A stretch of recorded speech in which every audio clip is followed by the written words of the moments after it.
감사합니다. 김병준입니다. 이렇게 아침에 이런 시간에 이렇게 참여해 주셔서 감사합니다. 바로 두 분 말씀 듣고 그 다음에 이야기를 나누겠는데 중간중간에 우리 박영수 이사장님이 이제 통역이 아니라 요약을.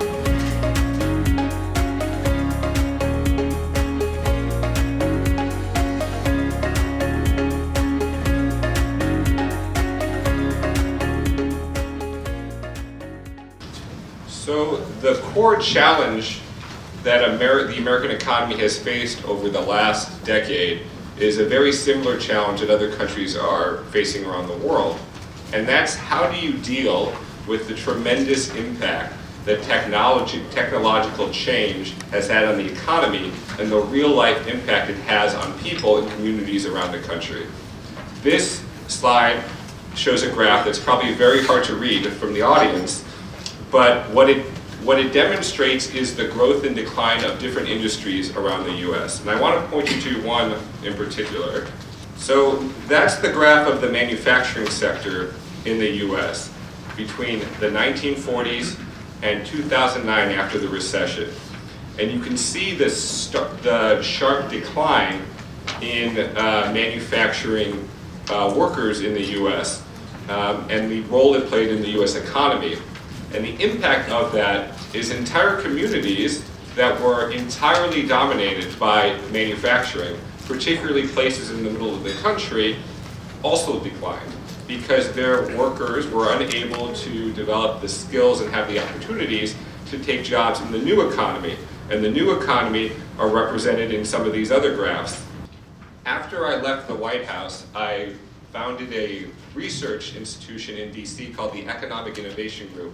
And it was dedicated to trying to better understand this question of economic inequality in and among American communities. And one of the first research projects we did was something called the Distressed Communities Index.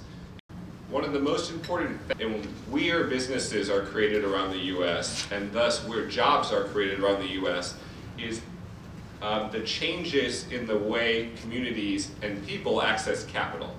This is a dramatic transformation from the way US has done economic development in the past. Rather than relying on the government to make direct investments during a time when the government doesn't have a lot of capital to invest, this program is built upon private investments. It's built upon a marketplace that represents $6 trillion in capital gains investments in the US. Capital gains are the value that investors have in assets, real estate, art, the stock market, and companies. That $6 trillion is the combination of corporate and individual investments in that market. This is the first program in 15 years, the first new community development program at all, and the only one that's ever tapped into that full $6 trillion of capital for investments across the country. There are 300 or more qualified opportunity funds, which are those special investment vehicles, and they're raising $70 billion of equity. This makes this program the largest community investment program in US history already in just its first year. It's 3 times bigger than the next biggest program in the United States.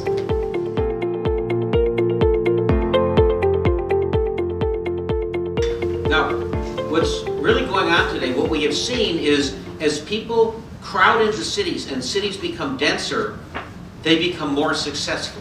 San Francisco, New York, Seoul, they become very successful, rich cities. And other cities are not doing as well. As the cloud and the internet comes in, it's easier to start companies in cities. It's tougher for existing manufacturing companies, and this creates the disparity. Economic development, urban development today needs to be more experimental, many more tests, networks across cities to figure out what works. And opportunity zones are a distributed form of economic development, many local ideas, and the new businesses we're building also need to be distributed. This theme of distributed is the same theme you see in distributed blockchain and distributed energy. Steve showed you how investment only goes to a few US cities. Here's where venture capital goes. Money goes to those cities. This was the electoral map. who voted for president in 2016? Hillary Clinton, the Democrats picked up the cities with technology, the rest of the country left behind. And that's why we need to distribute what's good about urbanism into other parts of our countries. We have to take those benefits and replicate them elsewhere. If we can do that, we can have growth. That's the reason I wrote the book, The Maker City. It's about bottom-up economic development. I also worked with President Obama on the Maker movement on how we could use new technologies, new forms of learning to accelerate growth in our secondary cities.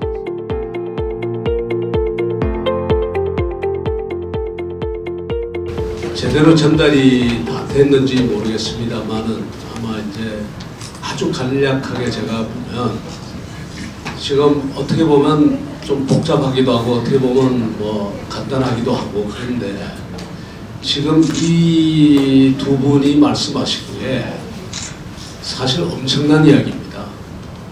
왜 엄청난 이야기인가 하면 지역균형발전을 하는데 우리는 주로 이제 정부가 나서가지고 엄청난 그 개발 비용을 그 지역사회에다 집어넣어서 그 개발을 했는데 이분들은 어떻게 하는가 하면은 오히려 그 양도소득세라든가 이런 데 인센티브를 이제 그런 그 이제 특혜를 주면서 그 지역에 민간 자본이 들어가도록 길을 열어주는 겁니다. 그래서 그 민간 자본이 들어가면서 여러 가지 그 지역사회 혁신을 통해 가지고 지역사회를 완전히 바꾸는 것.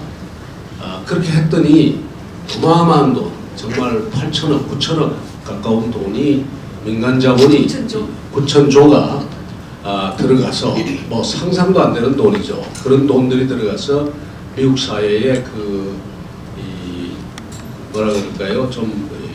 낙후 지역, 낙후 지역이라고 해야 되나? 낙후된 그 동네들을 바꿔놓는 그러한 프로젝트입니다. 저는 몇 가지 여쭤도 보고 또 그렇게 하겠습니다. Sorry, I took wrong time explaining your ideas. Anyhow, I said that it was a really great idea, a great project. I'd like to make a question about sometimes yes, you expect that the investors make some money, right, and making profit. I wonder to whom the profit goes. It goes to, you think the profit goes only to the investors or the original local resident? So that's a very good question. It's very much part of the debate in the US about the program. The theory, the design, is that the biggest goal is to accumulate as much capital as possible for these communities, to give investors a reason to fuel the real estate, the business investment, the infrastructure that hasn't been invested in for decades. The investors are taking a lot of risk. These are communities that are harder to invest in than Manhattan or Los Angeles or San Francisco. Many of these investments may not make any profits at all. I'm asking, thinking of the Jeju Island, the case of Jeju Island. Have you been there? Jeju Island is a big island in the southern part of the Korean peninsula. Then these days, a lot of Chinese are making investments there, and then and some rich men who is really in Seoul, not in Jeju Island. And then the people in Jeju Island are always complaining that the profit only goes to the outside investors instead of themselves. And it's sometimes making a conflict and confrontations there. What you're describing, which is basically capital going to cities or going to islands and displacing other people, this is a global problem, right? In London, in San Francisco. One of the interesting things about these zones is as you create them, you can also create a set of rules around them where people are investing. And You then set a certain percentage for affordability or for community ownership. Part of what we want to invent here are additions or new ideas in capitalism so that we can in fact create financial mechanisms that further affordability. I'll give you an example.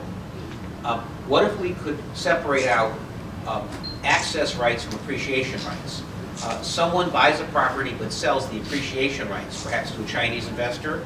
That creates a more stable rental property, but somebody else owns it. You can actually use blockchain to accomplish things like that. But we have to think this way in a time of concentrated capital, right? And this is not socialism, it's not populism, it's new forms of localism.